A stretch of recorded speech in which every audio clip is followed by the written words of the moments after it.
Waste Asia में सुलह की उम्मीद और क्रूड में नरमी से जोश में भारतीय बाजार। निफ्टी 200 पॉइंट्स चढ़कर 24,600 के करीब 21 अप्रैल के बाद सबसे ऊंचे स्तर पर पहुंचा निफ्टी। बैंक निफ्टी भी 500 पॉइंट से ज्यादा ऊपर। मिड कैप और स्मॉल कैप में भी रौनक। एफएमसीजी और सरकारी बैंकों में जोरदार तेजी, 1.5% चढ़े दोनों सेक्टर इंडेक्स। साथ ही मेटल और फाइनेंशियल शेयरों में भी रौनक, 5% की उछाल के साथ वायदा के टॉप गेनर्स में शामिल एबी कैपिटल। साथ ही आईटी और डिफेंस में भी रौनक। वहीं फार्मा शेयरों में आज हल्का मुनाफा वसूली। बिग स्टॉक्स और स्पॉटलाइट पड़े सटीक। आज की सबसे बोल्ड कॉल, आईटीसी पड़ा सटीक। सिगरेट वॉल्यूम में कम गिरावट से आईटीसी करीब 4% चलकर बना आज का हीरो। वही क्रूड में नरमी से इंडिगो ने भरी उड़ान, करीब 2.5% मजबूत। वही ब्लॉकबस्टर रिजल्ट से डिवीज 3% चढ़कर लाइफ हाई पर, लेकिन नतीजों के बाद मारुति ऊपर से फिसला। उधर सुस्त नतीजों से मुथूट 10% टूटकर आज का एक्सीडेंट ऑफ द डे बना। दमदार नतीजों के बाद दौड़ा अर्बन कंपनी और ब्लू डार्ट। अर्बन कंपनी 14%, तो ब्लू डार्ट में 6% का उछाल। साथ ही रिजल्ट के बाद आईओसी, एपीएल, पोलो, नैल्को में भी जोश। उधर नतीजों के बाद परसिस्टेंट करीब 3% टूटा। आज के चार्ट जीपीटी और स्पॉटलाइट का जलवा। Chart GPT sector Nifty financial करीब 1% ऊपर। साथ ही मजबूत चार्ट के दम पर चोला इन्वेस्ट करीब 3% भागा। साथ ही एसबीआई, भारत फोर्ज में भी रौनक। वही मेक और ब्रेक शेयर टाटा कंज्यूमर चढ़ा। उधर स्पॉटलाइट, पेटीएम करीब 4% दौड़ा। संवर्धन मदरसन भी 2% चला। एआई का करेक्ट होना भारत के लिए अच्छा नहीं है। नहीं है? अच्छा, ऐसा क्यों? अगर एआई चलता रहता तो वो वहां बेचते कि भारत सस्ता हो गया है। एआई की रैली फेल होना आईटी कंपनियों के लिए पॉजिटिव नहीं बल्कि नेगेटिव। सीएनबीसी आवाज के मैनेजिंग एडिटर अनुज सिंघल जी से खास बातचीत में एडलवाइस के प्रेसिडेंट अजय शर्मा का दिलचस्प एनालिसिस। कहा, इंडेक्स नहीं, इनोवेशन से जुड़ी कंपनियों में आगे बनेगा ज्यादा पैसा। पूरी बातचीत देखिए आज 12:57 पर।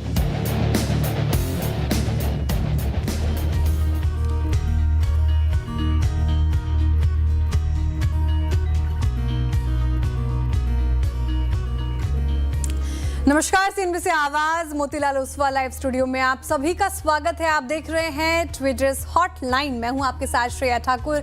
मेरे साथ मौजूद है मार्केट एक्सपर्ट गाबा सर, जो अगले आधे घंटे आपके सवालों के जवाब देंगे और साथ ही बताएंगे कि इस मार्केट में करना क्या है।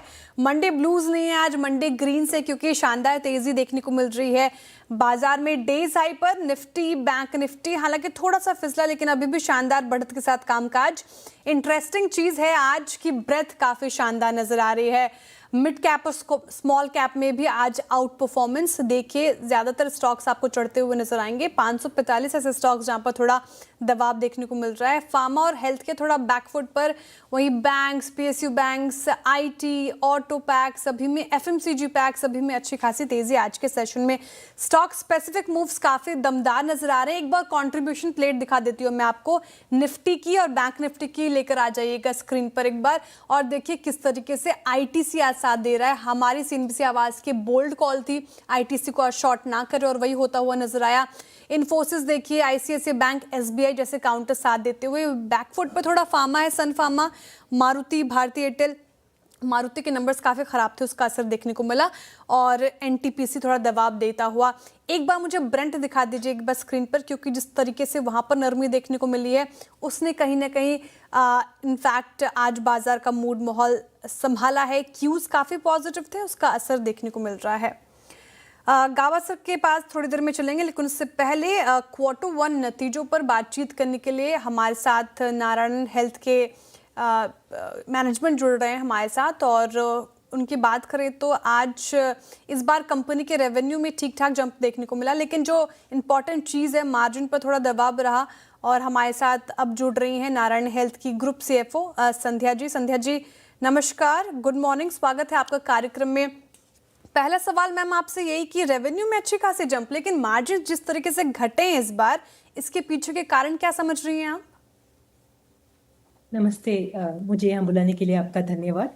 अगर आप देखेंगे हमारा जो बिजनेस है उसमें थ्री थ्री पार्ट्स हैं। एक तो इंडिया बिजनेस है। इंडिया बिजनेस का हाईएस्ट एवर रेवेन्यू रिकॉर्ड हुआ है, 17% ग्रोथ ईयर ऑन ईयर, और मार्जिन भी almost close to 25%। Again very very high margin performance. Typically Q1 में मार्जिन थोड़ा म्यूटेड रहता है, बट इस बार revenue and margin in Q1 has come in very very strong. आप जो डाइल्यूशन देख रहे हैं वो आ रहा है यूके की वजह से। It is an inorganic addition that we had done last year. UK एक लोअर मार्जिन प्रोफाइल बिजनेस है, in line with the industry. And इस बार थोड़ा और वीक था क्योंकि देयर वर सीजनल फैक्टर्स, वहाँ वेदर का इशू भी था कि उसकी वजह से हम सारे दिन ओटी नहीं रन पा रहे थे, और there were some physical related interventions also. Having said that, अगर आप ओवरऑल परफॉर्मेंस ट्रैजेक्टरी देखेंगे, Cayman and India, the core business is performed substantially well. It's in fact one of our highest ever numbers reported. Okay, very interesting number. लेकिन संध्या जी, जिस तरीके से इस बार EBITDA margin घटा है, आपने कारण तो समझा दिए मैम, लेकिन क्या आगे चलकर इसमें इम्प्रूवमेंट देखने को मिलेगा? यहाँ पर क्या व्यू बन रहा है? एक तो अगर आप इंडिया का देखेंगे तो इंडिया में I think we are continuing to invest and continuing to deliver higher throughput. तो वो इंडिया में जो हम मार्जिन्स डिलीवर कर पाए हैं उसको सस्टेन करने की उम्मीद रखेंगे। केमन में डेफिनेटली इम्प्रूवमेंट्स आएंगे क्योंकि हमारा जो कैश बर्न हो रहा है इंश्योरेंस में वो चलते चलते मीडियम टर्म में घटेगा, तो उसमें केमन में हम डेफिनेटली इम्प्रूवमेंट देख पाएंगे। यूके में हमको काफी हेड स्पेस है versus where the margins of the market is. हम इंडिया लेवल मार्जिन्स यूके में अचीव नहीं कर सकते क्योंकि वो मार्केट ऑपरेट करता है मिड टीन्स में मार्जिन में। हमारे लिए जो हेड स्पेस है, जो हम अभी जो 8 to 10% के बीच में होवर कर रहे हैं, वहां से मिड टीन्स पहुंचने का हेड स्पेस है, बट उसका जो जर्नी है वो एक मीडियम टर्म जर्नी है। तो उसका जो बेनिफिट है आप धीरे धीरे देखेंगे, बट उसका एंड स्टेट मीडियम टर्म में ही देख पाएंगे। ओके, मीडियम टर्म में देखने को मिलेगा इम्प्रूवमेंट। अच्छा, इस बार पेशेंट फुटफॉल कैसा रहा संध्या जी? साथ ही एवरेज रेवेन्यू पर ऑक्यूपाइड बेड का ट्रेंड कैसा रहा? और इसी में सबसे ज़्यादा कंट्रीब्यूशन रेवेन्यू में किसका रहा? ज़्यादा पेशेंट्स का या फिर बेहतर रियलाइजेशन का? अगर आप फुटफॉल जो देखेंगे, हमारा इस बार फुटफॉल ग्रोथ टिपिकली अगर आप Q4 से Q1 देखते हैं तो नॉर्मली फुटफॉल में डिक्लाइन दिखता है, बट इस बार even from Q4 to Q1 हमने फुटफॉल पे ग्रोथ देखा है। एंड वर्सेस लास्ट ईयर तो हमने नियरली 10% ग्रोथ देखा है, ओपी में नियरली 7% देखा है, आईपी में। तो it is a very very healthy growth जो हम देख पाए वॉल्यूम्स में। As far as ARPOB is concern, हम जो देखते हैं उसको ARPIP बोलते हैं, एवरेज रेवेन्यू पर पेशेंट, क्योंकि हम आरपॉब ट्रैक नहीं करते। तो as far as average revenue पर पेशेंट इज कंसर्न, अगर हम लास्ट ईयर से दिस ईयर देखेंगे तो last year Q1 to this year Q1 we have seen again close to 10% improvement, but वो आया है on the basis of improved procedure mix. And quarter on quarter अगर आप देखेंगे तो हम मोर और लेस फ्लैट रहे हैं ARPIP। Most of the growth has come on the back of volumes. Okay, Sandhya ji, तो एक्सपेंशन को लेकर क्या प्लान है? कोई ज्योग्राफिकल एरियाज पर्टिकुलरली जहाँ पर एक्सपैंड कर रहे हैं आप, या फिर मर्जर और एक्विजिशंस को लेकर कोई प्लानिंग है? As far as India is concern, हमने 3,000 करोड़ का कैपेक्स अनाउंस किया है 2,000 बेड ऐड करने के लिए, और उसमें 1,000 करोड़ हम खर्च कर चुके हैं, और over the next 2 to 3 years बाकी का भी हम इन्वेस्टमेंट खत्म करेंगे और ये बेड एडिशंस आएंगे। हम इनऑर्गेनिक ग्रोथ मोर अपॉर्चुनिस्टिकली देखते हैं, क्योंकि हमको अगर वो प्राइस पॉइंट पे आए जिससे हम अपना proposition to our customers, affordable proposition deliver कर सकते हैं, तो तभी हम इनऑर्गेनिक ग्रोथ देखते हैं। तो अभी जो हमारा जो इन्वेस्टमेंट स्ट्रैटेजी है वो greenfield, brownfield and build to suit पे ही हमने फोकस किया है। ओके, बहुत शुक्रिया संध्या जी आज हमारे साथ जुड़ने के लिए, तमाम सवालों के इतने खुलकर जवाब देने के लिए, and all the very best for upcoming quarters.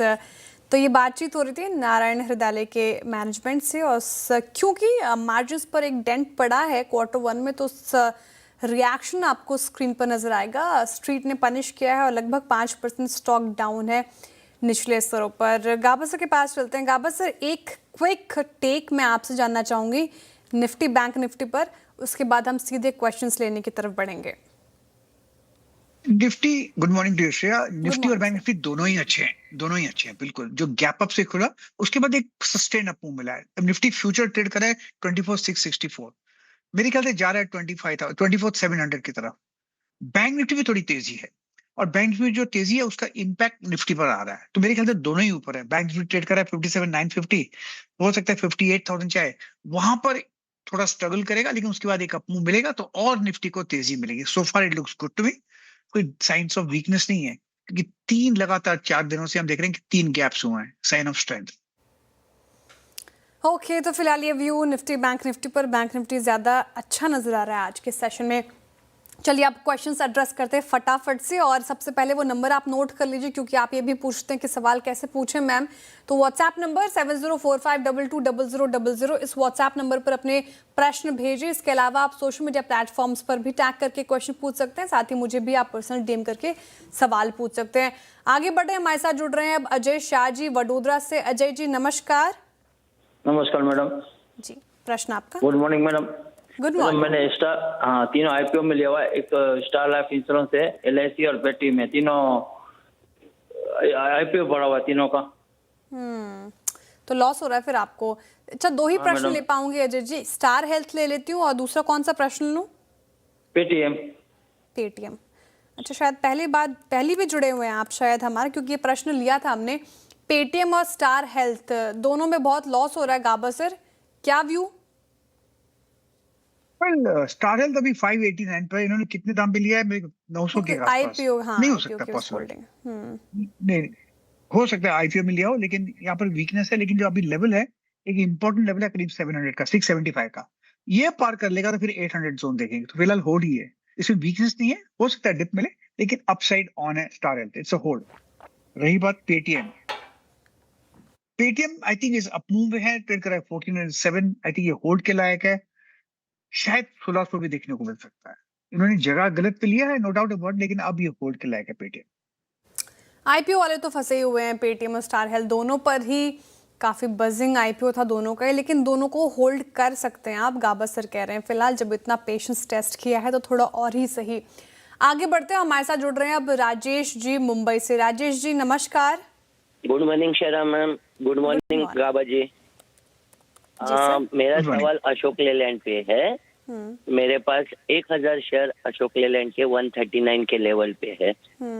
और मेरा और एक सवाल था अमीर चंद पे, जो एरोप्लेन अभी उसका कोड है, वो मैंने 1500 शेयर लिए 122 के भाव से। ठीक है, तो क्या पूछना चाह रहे हैं सर दोनों स्टॉक्स में? लंबी अवधि का नजरिया है? अशोक लेलैंड तो 5 साल तक रखना है, और जो अमीर चंद है वो तो बहुत बढ़ गया, तो उसमें प्रॉफिट बुक करूं और कहीं और निवेश करूं। अमीर चंद आपने 122 की खरीद बताई थी, इसकी लिस्टिंग बहुत खराब हुई थी, लेकिन अब ठीक ठाक परफॉर्म करता है, वो 203 पे कर रहा है कारोबार। ठीक है, अशोक लेलैंड से शुरुआत कर लेते हैं। गाबा सर, अशोक लेलैंड काफी बार आपने इस स्टॉक की चर्चा की है, वैसे आपका भाव आया कैसा? लिया था आपने फिर अशोक लेलैंड, जो कब से आप इसको ट्रैक कर रहे थे? जी नहीं, मेरे भाव पे नहीं आया। मैं इसको 3 बार मिस हुआ है, क्योंकि मेरा एक रूल है, I want my trade my way और आई डोंट वांट इट। मैं चेस नहीं करता, लेकिन या मेरे दाम पे आया नहीं, but that's a sign of strength. तो मुझे लगता है अशोक लेलैंड बहुत ही अच्छा लगता है। इनफैक्ट कल ही मैंने इसको हाई टाइम फ्रेम पे एक बाय सिग्नल जनरेट हुआ है, अब ये 171 पर ट्रेड कर रहा है। मेरे हिसाब से 200 की तरफ जा रहा है मिड ऑफ टाइम, लेकिन इनका नजरिया 5 साल का है, बिल्कुल होल्ड करना चाहिए, बिल्कुल। आई think it's a hold Ashok Leyland. अच्छा, अमीर चंद तो काफी कम डेटा होगा गाबा सर आपके पास, लेकिन आप एक दिन का भी डेटा बता सकते हैं देखकर, तो मुनाफा वसूली की जाए यहाँ पर? देखिए, है तो बाय मोड पर है, होल्ड करना चाहिए। इनको स्टॉप लगाना है तो 180 का स्टॉप लगाइए, और अब ट्रेड कर रहा है 203, मतलब 20 रुपए के करीब स्टॉप है। इसमें अगर 10 रुपए की तेजी मिलती है या 20 रुपए की तेजी मिलती है, तो 20 रुपीज या 10 रुपीज के हिसाब से वो आप डिसाइड कीजिए, अपना स्टॉप लॉस बढ़ाते रहिए। तो इसको चेस कीजिए। Sofa looks good to me, क्योंकि लिस्टिंग के ऊपर ट्रेड कर रहा है, इसका मतलब up trend still intact aeroplane में। हाँ, लिस्टिंग के ऊपर आया, लिस्ट 200 के आसपास हुआ था, 203 पर कर रहा है कारोबार। प्राइस बैंड भी वही था इसका, फाइनल इशू प्राइस भी वही था, फिर टूटा था स्टॉक, लेकिन फिर अब आता हुआ, तो इसे भी होल्ड कर सकते हैं फिलहाल राजेश जी। अमीरचंद पर ये व्यू, साथ ही अशोक लेलैंड पर भी होल्ड करने की राय आती हुई गावस्कर की तरफ से। आगे बढ़ा जाए, हमारे साथ जुड़ रहे हैं हमारे व्यूअर। नमस्कार सर, आपका नाम और कहाँ से बात कर रहे हैं आप?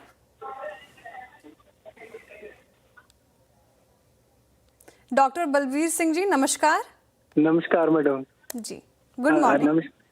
Good morning madam, good morning Aaba ji. मेरे पास बोनस शेयर बचे हैं करूर व्यास बैंक के। जो ओरिजिनल 500 शेयर थे वो मैंने 224 पर परचेज किए थे और 335 पर फरवरी में उनको सेल ऑफ कर दिया था। अब बोनस वाले ही शेयर मेरे पास बचे हुए हैं, उनकी प्राइस वैल्यू तो 0 ही है, तो उनका मैं क्या करूं, प्रॉफिट बुक कर लूं या उनको होल्ड करूं? Wow, interesting. आपने इसमें सेटअप अपनाया, अच्छे खासे प्रॉफिट में भी है आप। तो क्या किया जाएगा? बस सर, पहले तो इन्होंने बुक कर लिया, अब तो मतलब प्रॉफिट ही हो रहा है, लिया जाए इसको या फिर होल्ड कर सकते हैं बोनस वाले शेयर्स पे? देखिए, ऐसा है कि बेसिकली चार्ट सेक्टर करूर व्यास का पॉजिटिव है, इसमें अप ट्रेंड इंटैक्ट है। शॉर्ट टर्म में थोड़ा स्ट्रेच है, नो डाउट अबाउट इट, और इनकी कॉस्ट भी 0 है। जब इनकी कॉस्ट 0 हो तो फिर कंटिन्यू होल्डिंग इट, क्या घबराना। हाँ, अगर स्टॉप लगाना है इनको, टाइट स्टॉप चाहिए तो 330 है, थोड़ा डीप स्टॉप चाहिए तो 300 का, और अपना डिस्टेंस जो है अभी उतना डिस्टेंस को मेंटेन करते रहिए। एक जगह आएगी आपको एग्जिट करना पड़ेगा, तो और मुनाफा हो जाएगा, क्योंकि बोनस तो आपको फ्री मिला है। करूर वैसे बैंक पर ये व्यू, आप ट्रेंड इसमें पॉजिटिव नजर आ रहा है, आप होल्ड कर सकते हैं इस पर्टिकुलर काउंटर को। आगे बढ़ते हैं, हमारे साथ जुड़ रहे हैं अब कमल जी वेस्ट बंगाल से। कमल जी, नमस्कार। नमस्कार जी, सवाल सर आपका। थायरोकेयर टेक्नोलॉजीज जी, क्या पूछना चाह रहे हैं सर इस पर?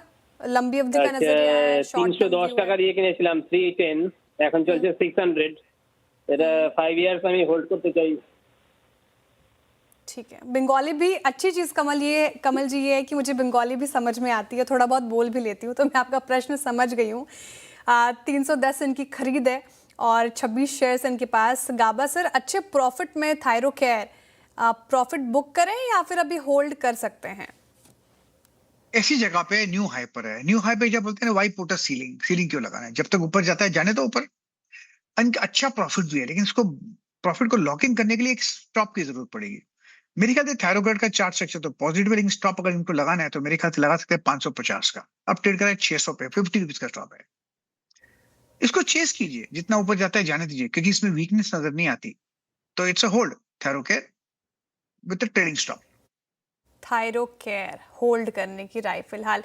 वैसे गाबा सर, पहले मैं अपना बताती हूँ, फिर आप बताना। मैं उड़िया समझ सकती हूँ, बंगाली समझ सकती हूँ, थोड़ी बहुत ये बोल सकती हूँ, नेपाली भी समझ सकती हूँ और फ्लुएंटली अब बोल भी सकती हूँ। तो ये 3 लैंग्वेजेस तो मेरे पोर्टफोलियो में। आप कौन कौन से लैंग्वेजेस बोल सकते हैं? हिंदी इंग्लिश को तो छोड़कर, मैथिली तो मेरी मदर टंग ही है सर, आप बताएं। मेरी मदर टंग है सिंधी, मैं बोल सकता हूँ, समझ भी सकता हूँ। मराठी, जहां पर पैदा हुआ हूँ, मातृभूमि मेरी, मेरा वो मराठी बोल भी सकता हूँ, और I can speak also Marathi. बाकी नहीं, गुजराती समझ सकता हूँ, पंजाबी समझ सकता हूँ। इंटरेस्टिंग। आई थिंक आपको भी आता है सर बहुत सारे लैंग्वेजेस। चलिए, ट्रेडर्स हॉटलाइन में एक छोटा सा ब्रेक का वक्त हो रहा है, लेकिन जल्द लौटते हैं, आपके सवालों का रहेगा इंतजार। वेलकम बैक, आप देख रहे हैं ट्रेडर्स हॉटलाइन CNBC आवाज़ पर। वक्त हो रहा है बहुत सारे सोशल मीडिया पर इसको एड्रेस करने का, लेकिन जो सबसे पहला सवाल मैंने पिक किया है वो मोनिका जी का सवाल पिक किया है। इन्होंने कैनरा बैंक पर पूछा है। गाबा सर, चार्ट खोल लीजिए कैनरा बैंक का। 100 शेयर्स इनके पास, 139 की खरीद है, 126 पर कर रहा है कामकाज, तो लॉस हो रहा है इनको। ये पूछ रही हैं कि लॉन्ग टर्म में होल्ड कर सकते हैं क्या? बिल्कुल होल्ड करना चाहिए। इनका अभी ट्रेड करा है 127 के आसपास, करीब 5 महीने से एक बेस बना हुआ है। लगता है कि यहाँ पर सस्टेन कर लेगा। आज का जो मूव है थोड़ा इंकरेजिंग है। रिसेंट हमने एक रेसिस्टेंस देखा है करीब 132-33 के आसपास, वो पार कर लेगा ऐसा लगता है। वो ले जाएगा करीब 137-138 की तरफ, तो वहां पर एक फ्रेश लुक लीजिएगा। Sofa looks good to me. I think it's a hold. Canara bank. Canara bank hold कर सकते हैं आप, गाबा की राय होगी। इटर्नल पर दूसरा प्रश्न आया है मिस पावत जी का, और ये पूछ रही हैं कि इनके पास इटर्नल है 306 के लेवल पर, तो फ्लैट ही है इनके पोर्टफोलियो में। बॉट फॉर स्विंग ट्रेडिंग के लिहाज से लिया है गाबा सर। 500 स्टॉक्स हैं तो ठीक ठाक मतलब क्वांटिटी भी है। अब क्या नजर आ रहा है, स्विंग ट्रेडिंग के हिसाब से प्रॉफिट बनाकर देगा क्या? लगता है देगा। इटर्नल अच्छा लगता है, बेसिक चार्ट स्ट्रक्चर पॉजिटिव है, एक्सपेंशन कॉन्ट्रैक्शन हो रहे हैं। रीसेंट कॉन्ट्रैक्शन करीब 240 के आसपास है, उसके बाद एक अप मूव मिला है। अब ट्रेड किया करीब 305 306 के आसपास। रेजिस्टेंस थोड़ा है 340 में, लेकिन लगता है वो पार कर लेगा। It's a matter of time, तो इट्स अ होल्ड इटर्नल भी होल्ड कर सकते हैं आप स्विंग ट्रेडिंग के पर्सपेक्टिव से। बहुत सारे प्रश्न आए हैं। जो अगला प्रश्न लिया है मैंने अभिषेक जी का लिया है, बजाज ऑटो। अच्छा ठीक है, ये बजाज ऑटो की कॉल ले रखी है गाबा सर इन्होंने 182 के लेवल पर, 11,700 की कॉल। क्या नजर आ रहा है, होल्ड कर सकते हैं क्या? अब ट्रेड करा 11,490, इन्होंने 11,800 के लिए थोड़ा deep out of the money लिया है, विच इज नॉट करेक्ट। अगर ऑप्शंस लेना है तो एट द मनी लीजिए और इन द मनी लीजिए, उससे थीटा डेके कम होता है। अब ये बजाज ऑटो में up move on and out, लेकिन थोड़ा साइडवेज चल रहा है 3-4 दिनों से। इसमें आपका कॉल का प्रीमियम का नुकसान होगा। कॉल का प्रीमियम तब फायदा होता है जब आप इसमें ट्रेंड हो, इसमें ट्रेंड मिसिंग है, तो अप मूव का एडवांटेज लेकर निकल जाना चाहिए। थोड़ा नरम पड़ता हुआ, हालांकि आंकड़े ठीक ही ठाक आए थे। अब देखते हैं कि यहाँ से किस दिशा जाता है ये स्टॉक, लेकिन ये व्यू बजाज ऑटो पर गाबा सर का आता हुआ। चलिए वक्त हो रहा है वाइंड अप करने का। बहुत शुक्रिया गाबा सर आज हमारे साथ जुड़ने के लिए, तमाम सवालों के इतने अच्छी तरीके से जवाब देने के लिए। दर्शकों का भी बहुत बहुत आभार इस तादाद में जुड़ने के लिए, अपने प्रश्न पूछने के लिए। जिनके भी प्रश्न रह गए होंगे कल फिर से ट्रेडर्स हॉटलाइन में एड्रेस करने की पूरी कोशिश करेंगे। छोटा सा ब्रेक के उस पर देखिए खिलाड़ी नंबर 1 आशीष के साथ।